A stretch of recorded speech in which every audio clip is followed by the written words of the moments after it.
My name is Eva. I'm standing in the middle of my grandfather's 70th birthday party, the air thick with tension.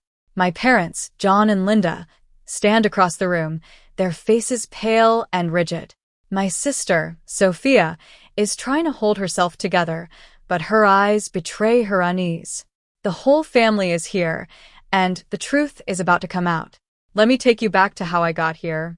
I'm a 32-year-old pediatric resident, and I'm a single mother of 2-year-old twin boys, Ethan and Noah. My family comes from a well-to-do background in a small town. My parents, John and Linda, are both from old money families. John is a former corporate executive who retired early at 50, and Linda has always been a socialite, more concerned with her social status and appearances. Growing up, I quickly learned that love in our family came with a price. Sophia, who is 4 years older than me, was the golden child. She was beautiful, charming, and had a talent for music. When she announced she wanted to pursue a career as a professional pianist, my parents were over the moon. My mother cried tears of joy, and my father boasted about her to everyone he knew. When I told them I wanted to become a doctor, my father simply said, "That's a practical choice." There was no excitement, no celebration. I buried myself in my studies, determined to prove myself. I got into one of the top medical schools in the country, spending 4 years on my undergrad, 4 years in medical school, and now I'm in my 3rd year of residency. The day I graduated from medical school should have been a proud moment. But my parents were 3 hours late. "Sorry, dear," my mother said, not really looking at me. Sophia had a last-minute audition, and we had to be there for her. There were no flowers, no party, just a quick picture in the parking lot before they rushed off to support Sophia. Compare that to Sophia's first big concert 4 years ago. The whole family flew to Paris, stayed in a luxury hotel, and had front-row seats. My father posted pictures on social media with captions like, "Our talented daughter is taking the world by storm." All I got was a half-hearted good job from my mother. I told myself it was okay. Music is a competitive field, and Sophia needed more support. Medicine is stable, and I could handle things on my own. But what I didn't know then was that my parents' favoritism went beyond just emotions. It was financial. It all started 7 years ago, right after I finished medical school. One evening, my father called me, his voice full of embarrassment. "Eva, we're in a bit of a bind. The property tax is due, and things are tight this month. Could you help us out, just this once?" I transferred $3,000 that night without thinking twice. They were my parents, after all. But just this once turned into every month. Then it was the maintenance of their luxury car, the membership fees for their exclusive country club, and the costs of Sophia's music lessons and equipment. I never said no. I kept a spreadsheet of all the payments, though I'm not sure why. Maybe I needed to see the numbers in black and white. Over 7 years, I'd sent them around $350,000. When I got pregnant with the twins, and their father left me during my 6th month, I was devastated. I called my parents from the hospital after a scary bleeding episode. I was terrified, alone, and in desperate need of support. "Oh, Eva," my mother said, "we wish we could come, but Sophia is preparing for a big competition. She really needs us right now."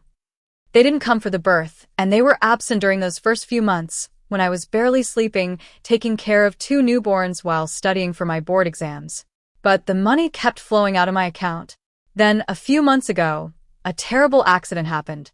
I was driving home after a 14-hour shift. I was exhausted, but I was trying to stay alert. The light turned green, and I pulled into the intersection. I never saw the truck that ran the red light at full speed. The impact was so strong that the world went black. I woke up in an ambulance, pain shooting through my body. Dr.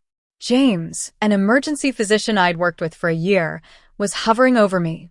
"Eva, can you hear me? You were in an accident. You have internal bleeding and need surgery." The first thing that came to my mind was my boys, Ethan and Noah, there with the babysitter.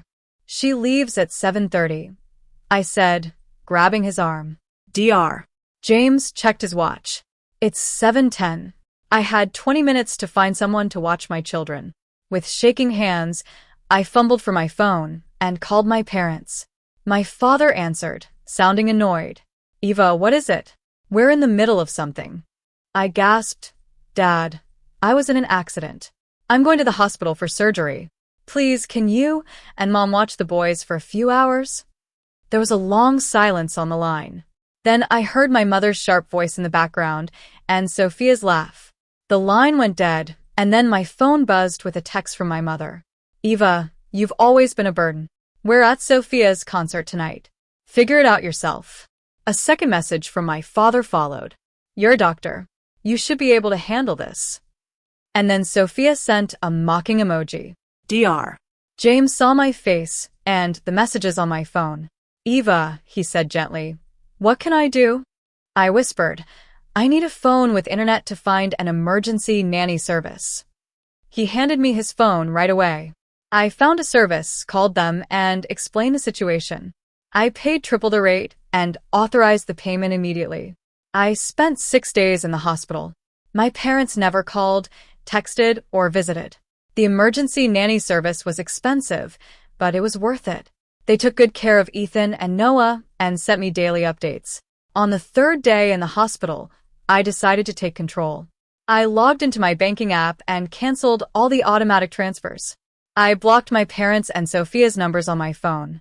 It felt like a huge weight had been lifted off my shoulders. 2 weeks after I got out of the hospital, I was at home, making breakfast for Ethan and Noah. There was a knock on the door. When I looked through the peephole, I saw my grandfather, Henry. He's a retired judge, a man of integrity and wisdom. He pulled me into a hug. Eva, I know everything. Your Aunt, Sarah, told me. Aunt Sarah is my mother's younger sister, the only one in the family who has always spoken up about my parents' unfair treatment. Grandpa Henry handed me an invitation to his 70th birthday party. I want you to come. There are things that need to be said in front of the whole family. I was nervous, but I knew I had to do it. In the following 2 weeks, I prepared a detailed summary of all the payments I'd made to my parents over the years, organized in a folder. Aunt Sarah came over a few days before the party. She flipped through the folder and said, Eva, this is over $350,000. They took advantage of you. I told her I just wanted them to see the truth. She said, you're not destroying the family. You're just stopping the lies. On the day of the party, I drove to my grandfather's beautiful mansion.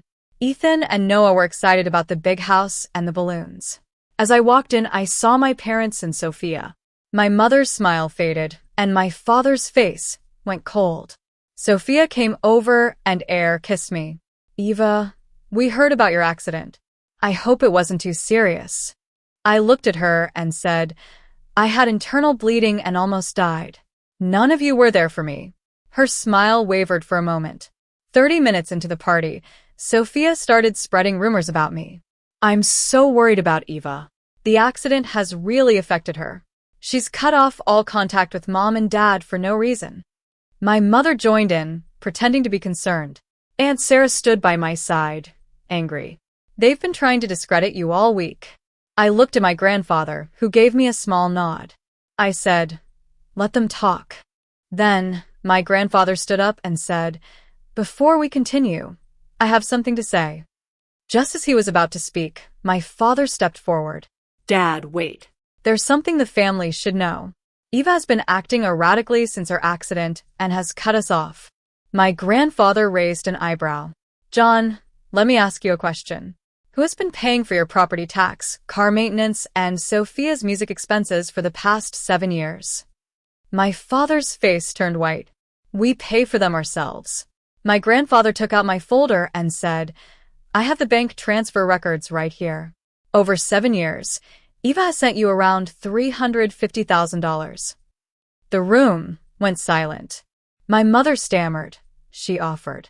My grandfather said calmly, I'm just stating the facts. In these 7 years, how many times did you thank her? How many times were you there for her when she needed you? There was no answer. Then, my grandfather read the text message I'd received from my mother on the day of the accident. The room erupted in shock. I decided to speak up. I didn't come here for revenge.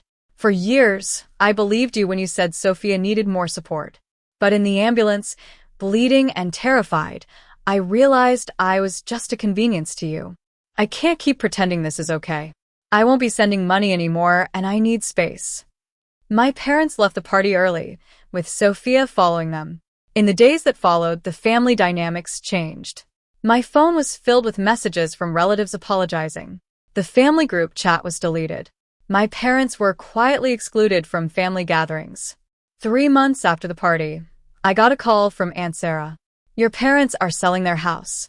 They can't keep up with the payments. I felt a mix of emotions, but mostly tired. 6 months after the party, Sophia called me. Her voice was small and broken. Eva, I'm so sorry. I didn't know about all the money. I was selfish. I told her, it's time to stand on your own feet and be better. Now, a year after the accident, I'm in my new apartment, looking out at the sunset. Ethan and Noah are at Grandpa Henry's. I've learned that love shouldn't be a transaction. The family I have now, Grandpa Henry, Aunt Sarah, and friends like Dr. James, love me for who I am. I've finally found my freedom.